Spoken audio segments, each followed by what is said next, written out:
Good afternoon, good evening, because we know both the people watching us from the different time zones. My name is Tatiana Koval, and today we are here on the podcast Happy at Work. Our podcast is about corporate culture, employer branding, and employee happiness. And today we have very interesting guests and a very interesting topic. Today we will discuss uh, the employee advocacy program. I think this is the trend number one for HR for this year, and I'm absolutely sure what it will be hit over next year. And today we invite very interesting guests from um, Europe, from Great Britain, Andrew Seel, CEO of the company together. This is a special employee advocacy program. Andrew, good evening for you. Yes, good evening. Good evening, Tatiana. Lovely to meet you, and thank you for having me on today. Andrew, my first questions to all of our guests. Could you introduce yourself? For our audience, it's very important to know more interesting people from the HR area because it helps them to understand which way you can follow.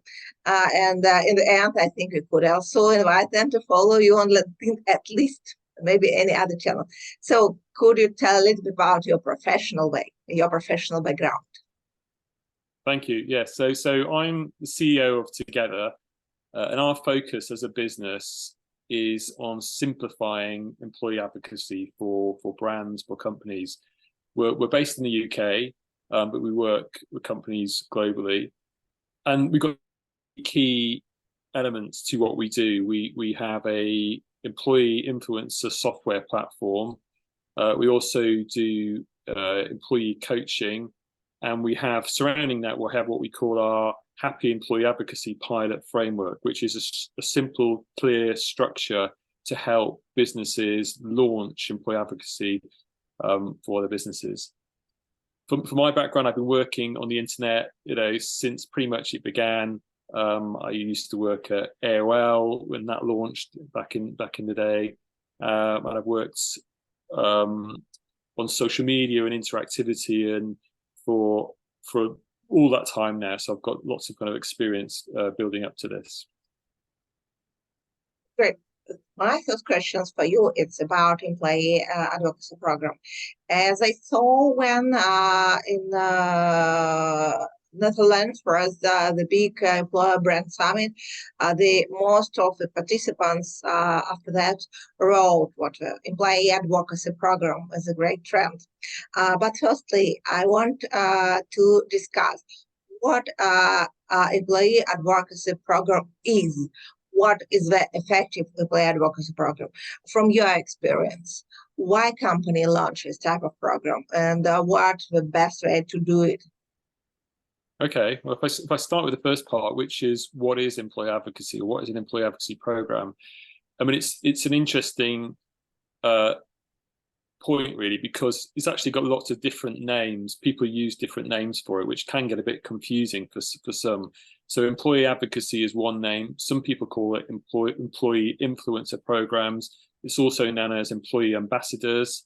And it has a bit of a crossover with thought leadership and personal branding. So it's all in that space about how people can build their influence and presence on social media, but in this case, as an employee rather than on a personal level. So now we know what it's called. So to put simply what it is, it's when a brand empowers its employees to talk professionally on social media. That's the key thing. And for me, what it isn't is where brands simply ask their employees to repost brand content to their social channels. And I think that's the big difference. It's when people just kind of almost thoughtlessly share brand content, it's not authentic and it doesn't feel natural to their followers, to their readers.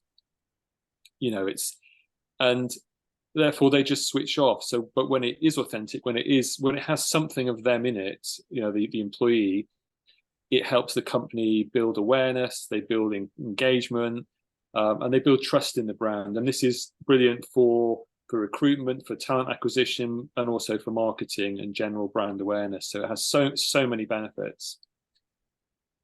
in terms of, sorry. Mhm. I was going to say, so in terms of the second part of your question, why is it a big Yeah, trend? no, it's not about trend. What is the secret how company could launch an effective employee advocacy program? What are your tips for doing it? Well, there's some key points, because there's lots of big companies now who've got very successful advocacy programs, some really big brands around the world. But equally, there are many similar companies who haven't taken that step. And the question, I suppose, is what's stopping them do that? Why do some companies just not do it? And I think the biggest reason is fear. There's a kind of resistance. I think, if you're sitting in a company now thinking, oh, I'd like to, help start an employee advocacy program where I work, you're not going to get very far without meeting some kind of resistance and pushback from somebody in the business. It just happens all the time. And I think there's quite a lot of fear, because it's quite a big change for people. It's companies are used to, when it comes to social media, the brand being in control of the message. It goes through the brand channel. It's very controlled, and it feels safer, I suppose. So the idea of actually, encouraging employees, the team members, colleagues to start sharing on social media just brings up all sorts of fears for people in senior management, and concerns about liability and worries and all sorts of things. So the key first thing that anyone needs to do really is if you're thinking about launching it, is to address these fears head on. Don't try and hide from them or ignore them, or, you need to be straight in there, and you need to listen to the management, to colleagues, and to what are their concerns, and you need to work through those. And that's going to, really help. And I suppose and to do that, you need to understand why. The first thing you need to do really is, why are you doing it? What are the benefits? And be really clear on what the benefits are to the organization, whether it be, as I said earlier, brand awareness, or improving your talent acquisition, or getting across your employer brand. So there's lots and lots of benefits, but you need to be very clear on those, and you need to listen to what the fears are. And I think the second key thing you need to do, if you are looking to launch a program, which is similar but a different way, is be really clear why the employees would do it. Because it's often the first question that people say to me is like, well, why would they do that? Why would they share at work? And but if you can't answer this question, it's just not going to go anywhere. It's just not going to happen if you don't really know why they should do it. And you have to start any program with what's in it for them, because obviously we talked about the benefits to the business, and you can see why that's good. But if you said that to most employees, they'll go, well, yeah, so what's that got to do with me? So you've really got to think about what's in it for them, and some very quickly some clear reasons for what's in it for them, other than obviously helping grow the business, which is good for them as well. But on a personal level, it's one of the best things about being an employee advocate or employee ambassador is that you can help build your professional network on a personal level. And this is an amazing thing to have, and every person should have this. It's not just about the CEO or the directors having their who are allowed to go networking. Everyone should be building a network, and this gives you something for your whole career, really. And I'm talking about networks inside your business, because that could help you where you work, grow, collaborate, grow your skills, connect with different people, but also externally with your industry peers. And that's a really, really valuable thing. And the second thing and I personally found this, is that once you start publishing and posting on, say, LinkedIn, or it could be, on Instagram, depending what type of business you're in, it really helps you understand your own expertise, your own knowledge, your own interest, really, because that's what you're talking about professionally. Is and I think a lot of people go on there and they have this imposter syndrome and think, oh, I don't know, I couldn't share anything, no one thinks, everyone knows what I know already.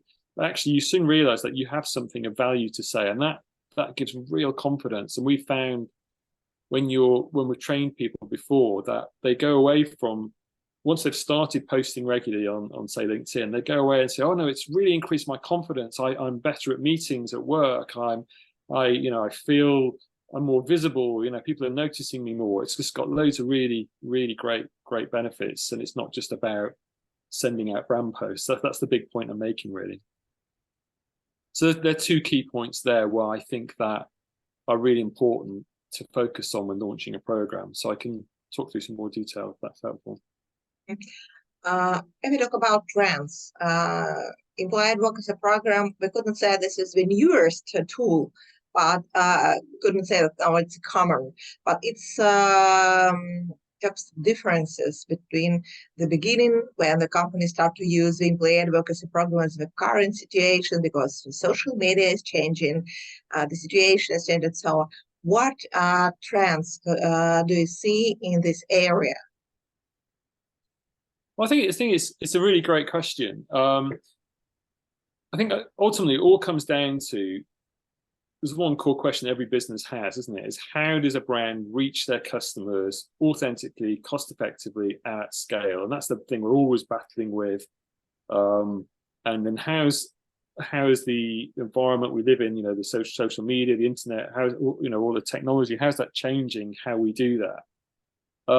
And the question I'd ask people is just to go, well, or people should ask themselves, is if they look back at their marketing or their talent acquisition last year or this year, are they really happy? Are they truly happy with the results they got from paid social in 2023, or from, I don't know, cold calling, or for cold email campaigns, or just from whatever they're doing? Is it working as well as they hoped? And if it is, well, that's not a problem. But for me, I think advertising is getting more expensive. There's new changes, say from Meta, where they're in some regions where they're giving people the chance to opt out of advertising on Facebook or Instagram.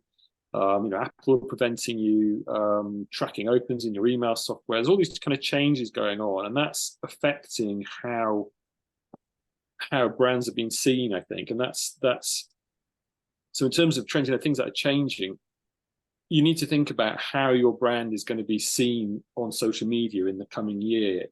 And I don't mean will your company be on social media? Obviously it will be, but I mean, will you exist in the minds of your customers or your potential recruits where they are, without spending even more expensive advertising?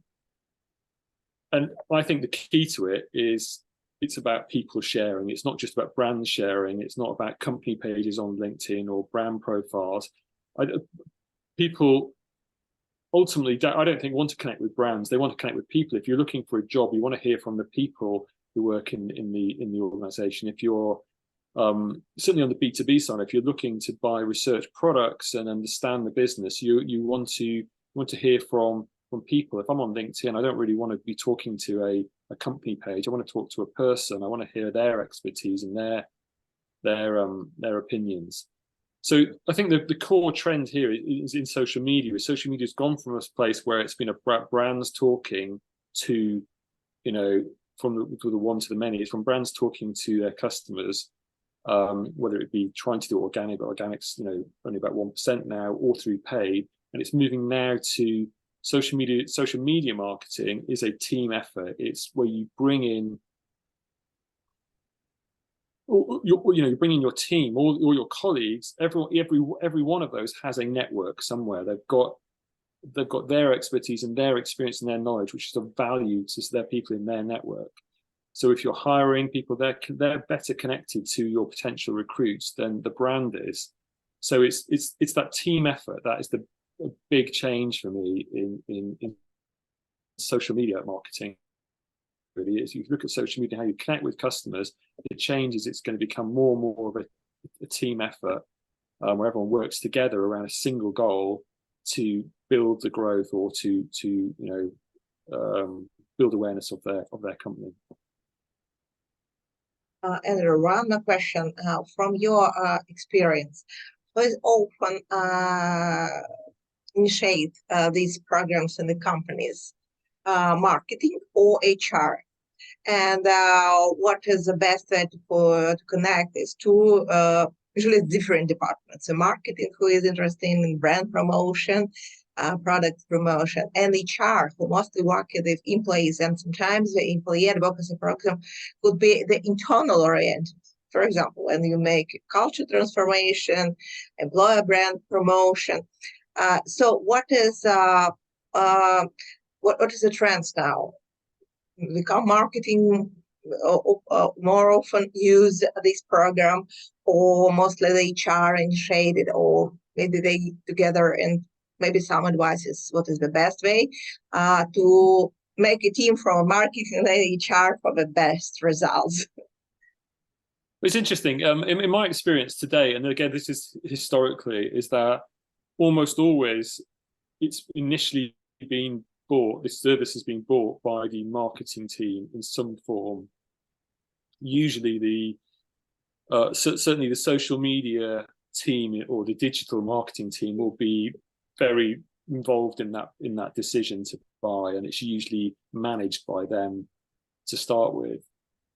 But what's happened is that once you're kind of in the company and the program exists, the HR team or the people team start getting involved in some way, and it often kind of shifts over to the other side. But so it certainly sits between the two. And I think it's different in different companies. But on your point about the different messages that people, different teams obviously have got different goals. I think the important thing in running social media, running employee advocacy,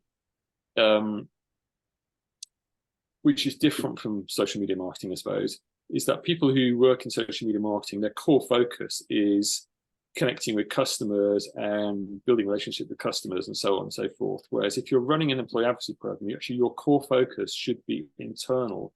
It's about talking to the team, the employees. It's about helping them, supporting them, teach them to use social media at least. Yeah, it's exactly. So that's one side of it, and the other side of it is, I think, because obviously it's a challenge for businesses where you've got marketing who want to sell and the people team want to find new recruits.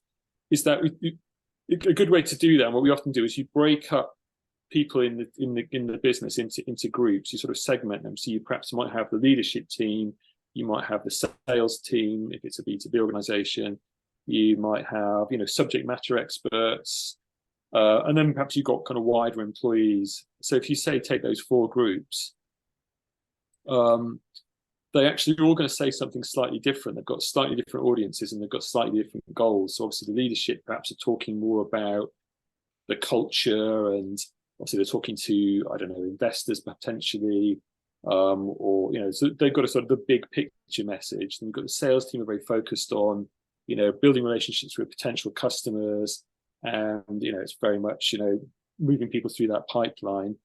Whereas subject matter experts actually are probably helping that journey in terms of facilitating sales with their expertise. But they also help with the wider employee. The wider employees are probably more talking about the experience of working in a place, so they're less involved in the sell, so to speak. They're more important. It's what it's like to work somewhere. Sharing that kind of information with people. So I think if you break people up and you're clear on what you're trying to say, then you work with the different departments, the people team or the marketing team or the sales team, to facilitate the content and the kind of messaging, I suppose, you want to do for each of those groups. Maybe could you share some cases from your practice of the companies who have this type of program for different goals, and they do it effectively? I think it could be really interesting to know what you're not alone if you decided to launch this program, that you could share your experience with any other companies. Could you share maybe some cases? Yes, we work with quite a range of different companies. So, for example, one company is the Post Office in the UK. So that's a very big organisation in the UK. They it's both a B2C and a B2C or B2C and a B2B organization. And we've worked with them through, so we, and we, as we start with all clients, really, we start with a pilot phase, and we'll work for typically around 6 months to help them embed the ideas of the program on a smaller audience, because managing that fear and thing I talked about earlier, it's about helping build the case internally to expand the investment. So starting relatively small, understanding why you're doing it, and helping people, and which is what we did. We help them understand the kind of change required in an organization when you move from a position where it's all about brand control to opening it up. So that's the pilot phase, is a really key part of it. So once we run that, we were then able to and what we did with them is, obviously, we key things were also was we do a huge amount of training and coaching, because I think we have a software platform which eases and makes it very easy to manage a program at scale with lots of people involved, and you can see the data and see what's happening, which is very, very powerful for the business. But you still need to support on a more kind of personal level, certainly initially, the employees who haven't done this before, how to become confident sharing on social media professionally. And that's the thing, that's the big difference, I suppose, is most people will use, I don't know, Facebook or Insta or whatever it might be to share, but shifting to a professional environment, that brings up all sorts of fears for the employees. So having clear guidelines was a thing we put in place with all our clients, so there's clear guardrails, so they know what they can and can't do, and helping them, I suppose, kind of move through a progression, move through steps bit by bit, so that they're growing their skills and confidence. They're not expected to suddenly be expert influencers on day one. So we kind of hold their hands through the process as they build their confidence, and we give them feedback, and we kind of manage them as a kind of internal community, really. So we did that with Post Office, another company we launched. Not everyone may have heard of them, but is one of the biggest retail department stores in the UK is called John Lewis and Partners, and they're in the UK. They're a very famous store. And we worked with them to, that was an interesting one, actually, because talking when I was saying about subject matter experts, what we did there was really focused on their subject matter experts. So it's, who were, in their case, they were personal stylists. There were people in stores who advise their customers on, the latest look and what to wear and how to, find a great outfit. So they're doing this in store, and they moved them onto social media as employee advocates, and they were then providing their expert advice and showing the latest looks and the latest outfits and modeling them and all this kind of stuff. And they were doing all this mainly on Instagram, and building really big audiences for the brand, really 30,000 plus followers and things. So really influential, but connecting on a personal level. So that was how we using that thing about breaking into different groups, we really focused on that group for them. So we've worked with quite a range of different companies. We also work with B2B companies like the Institute of Chartered Accountants, where it's all about sharing almost thought leadership, I suppose, and knowledge. So yes, a whole range of different companies. May I ask you about lessons learned? Because usually when you launch any program, you could meet some problems. If you have experience, what the people paid for your experience, because you know what you have to do and what you don't. What is about your lessons learned? What is your tips, maybe? The main lessons learned from your experience of launching employee advocacy program, which their companies have to take into account if they decided to use this tool. So lessons learned. So I think the key thing is always looking to reduce complexity. I think a lot of people get put off by it because it's suddenly there's lots of moving parts, there's lots of people involved. It's not simply going on and buying some advertising on Facebook or something. It's much more complex than that. So it's looking to reduce complexity. So it's one of the reasons we devised our kind of 9-step framework for launching pilots, so everyone can see what they need to do, and it's easy to communicate to other people within the business. That's really important. I think probably the most common mistake people make is not committing enough budget to it and enough time to it. And I don't mean you need to spend a lot of money on it, because it's a very cost-effective way of marketing, but it's not free. And you do need to ensure you actually have, even if you're managing it without software, but I recommend you do manage it with software, you need to put some time into, you need to allow that time to manage it and to ensure the time for the employees to actually do it. I think that's the big thing sometimes, is that some employees get a bit upset, I suppose, is that they feel that they've had this extra task given to them on top of their job already, and they're saying, well, I'm too busy already, and suddenly I'm having to do this other thing, really, but it's almost done without being recognized as an extra part of their job, really. So I think you need to have that discussion with employees. You need to be upfront that, we're launching this program, and we're asking you to do this thing, and you don't have to do it. It's always a voluntary thing. But if you want to, we acknowledge it's going to take a little bit of time for you to do. You've got to, to be trained, and obviously to actually create content if you're going to do it properly. Because that's probably the biggest thing that stops program happening, is I don't have time for this. It all starts, everyone's excited, and then, I'm just too busy. So people need to know there's a little bit of time allocated in their job to do this. And some of the clients we've worked with, when they get for the more experienced influence creators in the business who are generating a lot of influence, they get to the point where they actually give them time specifically. They might say, here's a day a month you've got, and you can go and spend that time outside your job to create content, because you're having such an impact on the business. So that's probably a little bit further down the line for some people, but it certainly needs to be acknowledged. And the other thing is budget. People are spending a lot of money potentially on advertising. So again, I say this is most cost effective, but help people assign a little bit of budget to help your advocates. Whether it be to help them create content. So I don't mean give them kind of stock shot imagery, which just looks awful, but help them go to an event where they might talk about it, or some insight to share, or a piece of research, or something. What can you do to help them create really interesting content for the brand? Another thing is to have somebody, make sure you've got someone leading it who's cheerleading, who's in the business, whose job it is to keep everyone moving, excited, and feeding back and all that kind of stuff, and feeding up to the management as well. Have that person. That's really important. So that's two key things I think are very important to be successful. I think that's all is really, really important. And as you mentioned, if you want to attract more employees, you need to manage them.